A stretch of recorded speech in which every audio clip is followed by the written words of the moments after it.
Hello बच्चों, मेरा नाम है अमन सुमन और स्वागत है आपका हमारे खूबसूरत से चैनल पर। आज हम सीखने वाले हैं अभाज्य गुणनखंड के बारे में।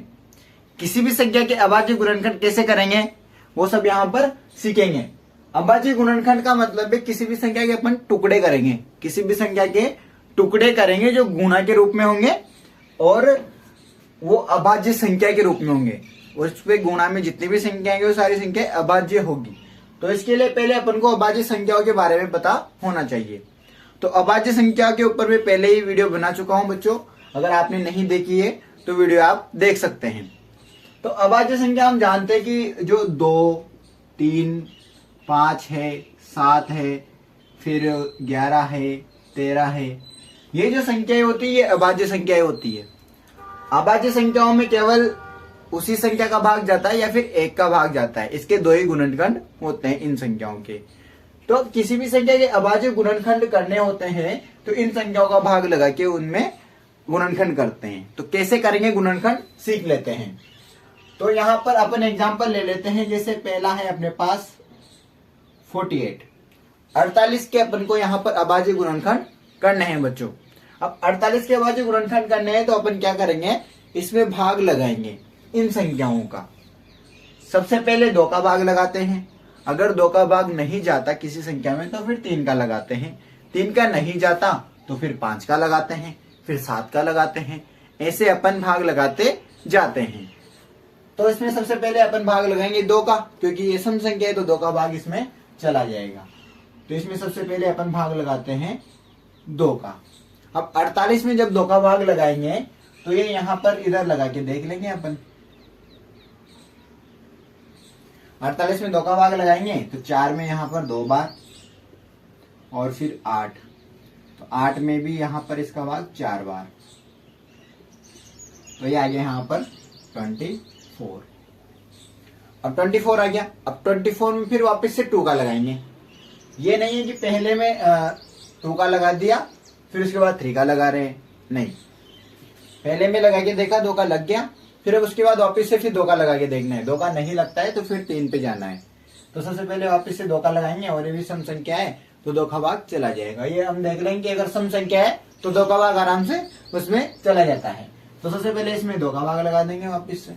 अब यहाँ पर 24 में 2 का डिवाइड लगाते हैं तो ये 1 टाइम और ये यहाँ पर 4, फिर 4 में 2, सॉरी यही जगह यहाँ पर 4, तो यहाँ पर आ गए 12। फिर 12 एक सम संख्या है, फिर 2 का भाग चला जाएगा। इसमें 2 का भाग 12 में जाता है 6 बार। फिर 6 भी एक सम संख्या है, फिर 2 का भाग चला जाएगा। इसमें 2 का भाग जाएगा यहाँ पर 3 बार। फिर अब 3 में 2 का भाग नहीं जाएगा। 3 तो एक अभाज्य संख्या है और अभाज्य संख्याओं में अभाज्य संख्याओं का ही भाग जाता है। 3 में 3 का ही जाता है, 2 में 2 का ही जाता है, 5 में 5 का ही भाग जाता है। तो कभी कभी इसमें अभाज्य संख्या भी यहाँ पर आ जाती है तो फिर उसमें उसी संख्या का भाग जाता है। तो यहाँ पे 3 का भाग चला गया और 1। और जब यहाँ पर 1 आ जाता है बच्चों, जब यहाँ पर लास्ट में 1 आ जाता है तो फिर ये सवाल यहाँ पर खत्म हो जाता है। इसके अभाज्य गुणनखंड हो चुके हैं, बस अब इससे ज्यादा इसके गुणनखंड नहीं होंगे।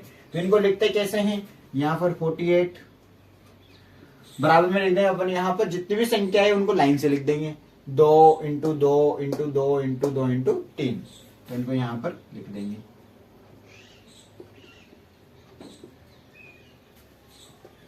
यहाँ पर लिख दिया है अपन। ऐसे किसी भी संख्या के अपन यहाँ पर अभाज्य गुणनखंड कर सकते हैं। पहले 2 का लगाते हैं, फिर 3 का, फिर 5 के से लगा के तो जाएंगे और अभाज्य गुणनखंड हो जाएंगे। अब एक और संख्या का लगा के देखते हैं यहाँ पर भाग।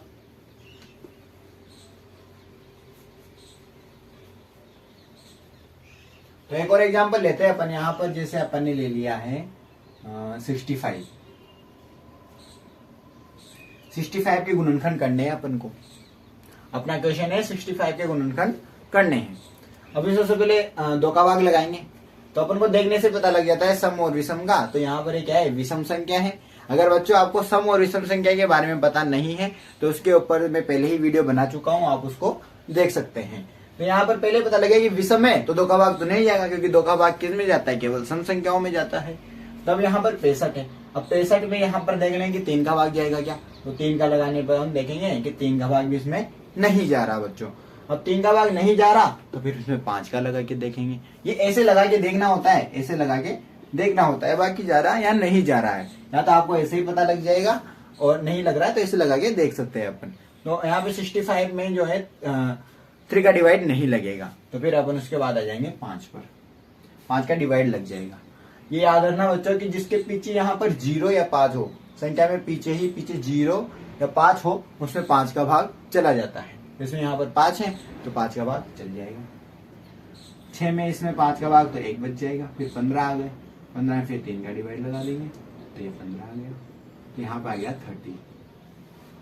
13 आ गया। अब 13 एक ऐसी संख्या है जिसमें ना तो 2 का भाग जाता है, ना 3 का, ना 5 का, ना 7 का, क्योंकि 13 क्या है, एक खुद ही अभाज्य संख्या है।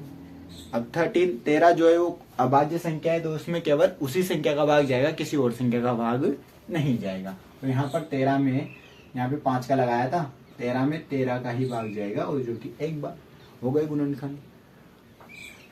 इसके तो 2 ही गुणनखंड हुए। हाँ 2 ही, किसी का 1 भी हो सकता है, 1 भी तो हो सकता है। मान लो 13 के ही गुणनखंड करने हो, 13 के फैक्टर करना हो, तो इसमें 13 के अलावा किसी का भाग जाएगा ही नहीं, तो इसका तो एक ही गुणनखंड होगा। 13 का भाग लगाओ, एक आ गया। 1 भी हो सकते हैं, 2 भी हो सकते हैं, 4 भी हो सकते हैं, 10 भी हो सकते हैं, 15 भी हो सकते हैं, कितने भी गुणनखंड हो सकते हैं। जरूरी नहीं है कि 2 ही होंगे, 5 ही होंगे, या 1 नहीं होगा, 2 नहीं होगा, कितने भी हो सकते हैं, कम से कम 1 भी हो सकता है गुणनखंड। तो यहाँ जो 65 के अभाज्य गुणनखंड आ जाएंगे 5 इंटू 13 का 13 इंटू 1, 13 क्या होगा। एक और एग्जांपल ले लेते हैं बच्चों।